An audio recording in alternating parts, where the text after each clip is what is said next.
My माऊली नमस्कार. 18 पुराण, 1 पुराण, श्री गरुड पुराण, महात्म्य कथासार, सानुवाद, अभिवाचन पठन. अध्याय 6. ओम श्री परमात्मने नमः.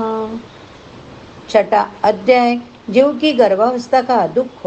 गर्भ में पूर्व जन्मों के ज्ञान की स्मृति. जीव द्वारा भगवान से अब आगे दुष्कर्म को न करने की प्रतिज्ञा. गर्भवास में बाहर आते ही वैष्णवी माया द्वारा उसका मोहित होना तथा गर्भावस्था की प्रतीक्षा को भुला देना. गरुड़ जी ने कहा, हे केशव, नरक से आया हुआ जीव माता के गर्भ में कैसे उत्पन्न होता है? वह गर्भवार आदि के दुखों को जिस प्रकार भोगता है वह सबको मुझे बताइए. भगवान विष्णु ने कहा, स्त्री और पुरुष के संयोग से वीर्य और रज के स्थिर हो जाने पर जैसे मनुष्य की उत्पत्ति होती है उसे मैं तुम्हें कहूँगा. ऋतुकाल में आरंभ में 3 दिनों तक इंद्रों को लगी ब्रह्महत्या का चतुर्ंश रजस्वाला शरीर में रहता है. उस ऋतुकाल के मध्य में किए गए गर्भधान के फलस्वरूप पापात्मा होकर देह की उत्पत्ति होती है. रजस्वाला स्त्री प्रथम दिन चांडाली तथा दूसरे दिन ब्रह्मघातिनी, तीसरे दिन रज की धोबिन कहलाती है. तदनुसार उनके स्पर्श दोष रहता है. नरक से आए हुए प्राणियों की 3 माताएं होती है. दैव की प्रेरणा से कर्मानुरोधी शरीर प्राप्त करने के लिए प्राणी पुरुष के वीर्य कण का आश्रय लेकर स्त्री के उदर में प्रविष्ट होता है. एक रात्रि में वह शुक्राणु कलल के रूप में, 5 रात्रि में बुद्बुद के रूप में, 10 दिन में बेर के समान तथा उसके पश्चात मांसपेशियों से युक्त अंडाकार हो जाता है.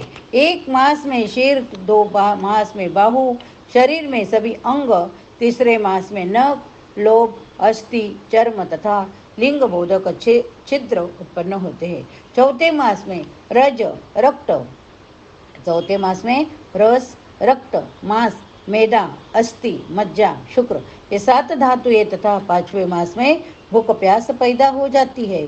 6ठे मास में जरायु में लिपटा हुआ वह जीव माता की दाहिनी कोख में घूमता है और माता के द्वारा खाए पिए अन्नादि से बड़े हुए धातुओं वाला वह जंतु विष्टा मूत्र के दुर्गंध युक्त गद्दे रूप गर्भाशय में सोता है. वह गर्भस्थ क्षुधित कुर्मियों के द्वारा उसके सुकुमार अंग प्रतिक्षण बार बार काटे जाते हैं, जिसमें अत्यधिक क्लेश होने के कारण वह जीव मूर्छित हो जाता है. माता के द्वारा खाए हुए कड़ुए, तीखे, गरम, नमकीन, रूखे तथा खट्टे पदार्थों के अति उद्वेजक संस्पर्श से उसे समूचे अंग में वेदना होती है और जरायु छिल्ली से लिपटा हुआ वह जीव आंतों द्वारा बाहर से ढका रहता है.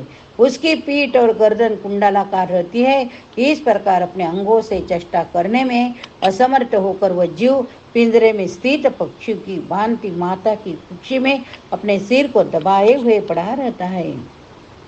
भगवान की कृपा से अपने सैकड़ों जन्मों के कर्मों का स्मरण करता हुआ गर्भस्थ जीव लंबी श्वास लेता है. ऐसी स्थिति में भला उसे कौन सा सुख प्राप्त हो सकता है?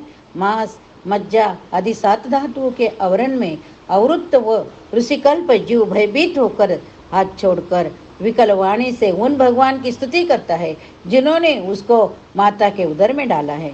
7वें महीने के आरंभ से ही सभी जन्मों के कर्मों का ज्ञान हो जाने पर भी गर्भस्थ प्रसूति वायु के द्वारा चलित होकर वह विष्ठा में उत्पन्न सहोदर उसी पेट में उत्पन्न अन्य कीड़े की भांति एक स्थान पर ठहरा नहीं पाता. मैं लक्ष्मी के पति, जीव कहता है, मैं लक्ष्मी के पति, जगत के आधार, अशुभ का नाश करने वाला तथा शरण में आए हुए जीवों के प्रति वात्सल्य रखने वाला भगवान विष्णु को शरण में जाता हूँ. हे नाथ, आपकी माया से मोहित होकर मैं देह में हमभाव तथा पुत्र पत्नी आदि में ममत्व भाव के अभिमान से जन्म मरण के चक्कर में फंसा हूँ. मैंने अपने परिजनों के उद्देश्य शुभ अशुभ कर्म किए, किंतु अब मैं उन कर्मों के कारण अकेला जल नहीं रहा हूँ. उन कर्मों के फल भोगने वाला पुत्र कलत्रादि अलग हो गए. यदि इस गर्भ से निकलकर मैं बाहर आ जाऊं तो फिर आपके चरणों का स्मरण करूँगा, ऐसा उपाय करूँगा जिससे मुक्ति प्राप्त कर लूँ. विष्ठा और मूत्र के कुएं में गिरा हुआ तथा जठराग्नि से जलता हुआ यह यहाँ से बाहर निकलने की इच्छा करता हुआ मैं कब बाहर निकल पाऊंगा। जिस दीन दयालु परमात्मा ने मुझे इस प्रकार का विशेष ज्ञान दिया है, मैं उन्हीं को शरण ग्रहण करता हूँ, जिनसे मुझे पुनः संसार के चक्कर में न आना पड़े। अथवा मैं माता के गर्भगृह में कैसे भी कभी भी बाहर जाने की इच्छा नहीं करता, क्योंकि बाहर जाने पर पाप कर्मों से पुनः मेरी दुर्गति हो जाएगी। इसलिए वह बहुत दुख की स्थिति में रहकर भी मैं खेद रहित होकर आपके चरणों का आश्रय लेकर संसार में अपना उद्धार कर लूंगा। श्री भगवान बोले, इस प्रकार की बुद्धि वाले एवं स्तुति करते हुए 10 मास के ऋषि कल्प उस जीव को प्रसूति वायु प्रसव के लिए तुरंत नीचे को ढकलता है। प्रसूति मार्ग के द्वारा नीचे सिर करके सहसा गिराया गया वह आतुर जीव अत्यंत कठिनाई से बाहर निकलता है और उस समय वह श्वास नहीं ले पाता है तथा उसकी स्मृति भी नष्ट हो जाती है। पृथ्वी पर विष्ठा मूत्र के बीच गिरा हुआ वह जीव मल में उत्पन्न कीड़े की भांति चेष्टा करता है। विपरीत गति प्राप्त करके ज्ञान नष्ट हो जाने के कारण अत्यधिक रुदन करने लगता है।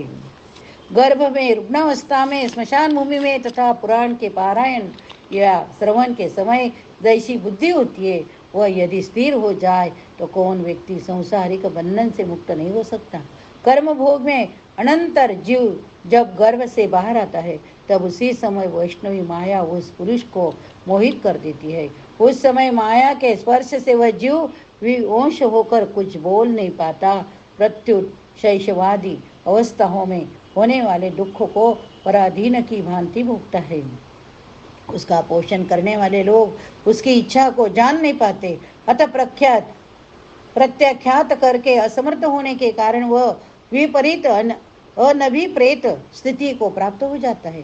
स्वदेज जीवों से दूषित तथा विष्टा मूत्र से अपवित्र शैया पर सुलाए जाने के कारण अपने अंगों को खुजलना में, आसन में उठाने में तथा अन्य चेष्टाओं को करने में वह असमर्थ रहता है। जैसे एक कृमि दूसरे कृमि को काटता है, उसी प्रकार ज्ञान शून्य और रोते हुए उस शिशु की कोमल त्वचा को डांस, मच्छर, खटमल जंतु व्यथित करते हैं।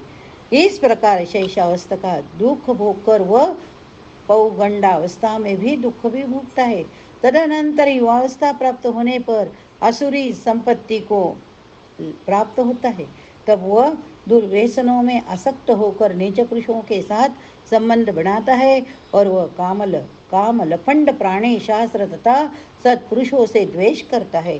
भगवान की माया रूपी स्त्री को देखकर वह अजितेंद्रिय पुरुष उसकी भाव भंगिता मां से प्रलोभित होकर मोह रूप अंधत्व में उसी प्रकार गिर पड़ता है। जिस प्रकार अग्नि में पतिंगा, हिरण, हाथी, पतिंगा, भौरा, मछली ये पांचों क्रमशः शब्द, स्पर्श, रूप, गंध तथा रस इन 5 विषयों में एक एक में आसक्ति होने के कारण भी ही मारे जाते हैं। फिर एक प्रमादी व्यक्ति जो 5 इंद्रियों से 5 विषयों का भोग करता है, वह क्यों नहीं मारा जाएगा।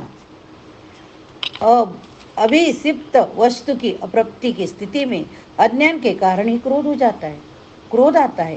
शोक को प्राप्त व्यक्ति देह के साथ ही बढ़ने वाले अभिमान तथा क्रोध के कारण वह कामी व्यक्ति स्वयं अपने नाश हेतु दूसरे कामी से शत्रुता कर लेता है। इस प्रकार अधिक बलशाली अन्य कामी जनों के द्वारा वैसे ही मारा जाता है जैसे किसी बलवान हाथों से दूसरा हाथी। इस प्रकार जो मूर्ख अत्यंत दुर्लभ मानव जीवन को विषयासक्ति के कारण व्यर्थ में नष्ट कर लेता है, उससे बढ़कर पापी और कौन होगा। सैकड़ों योनियों को पार करके पृथ्वी पर दुर्लभ मानव योनि प्राप्त होती है। मानव शरीर प्राप्त होने पर भी द्विज तत्व की प्राप्ति उससे भी अधिक दुर्लभ है। अति दुर्लभ द्विज तत्व को प्राप्त कर जे व्यक्ति द्विज तत्व को रक्षा के लिए अपेक्षित धर्म कर्मानुष्ठान नहीं करता, केवल इंद्रियों की तृप्ति में ही प्रयत्नशील रहता है, उसके हाथ में आया हुआ अमृत स्वरूप वो अवसर उसके प्रमाद से नष्ट हो जाता है। इसके बाद वृद्धावस्था को प्राप्त करके महान व्यथियों से व्याकुल होकर मृत्यु को प्राप्त करके वह पूर्ववत महान दुख पूर्ण नरक में जाता है। इस प्रकार जन्म मरण के हेतुभूत कर्मों पाशों से बंधे हुए वे पापी मेरे माया से विमोहित होकर कभी भी वैराग्य की प्राप्त नहीं करते। ये तार्श, इस प्रकार मैंने तुम्हें अंत्येष्टि कर्म से हीन पापियों की नरक गति बताई। अब आगे और क्या सुनना चाहते हो? इस प्रकार गरुड़ पुराण के अंतर्गत सार उद्धार में पाप जन्मादि दुख निरूपण नामक छठा अध्याय पूरा हुआ। अभी सप्तम अध्याय में अपन आगे देखेंगे। हरये नमः। पुराणां सर्वशास्त्राणां प्रथमं ब्रह्मणा स्मृतं उत्तमं सर्वलोकानां सर्वज्ञानोपपादकम्।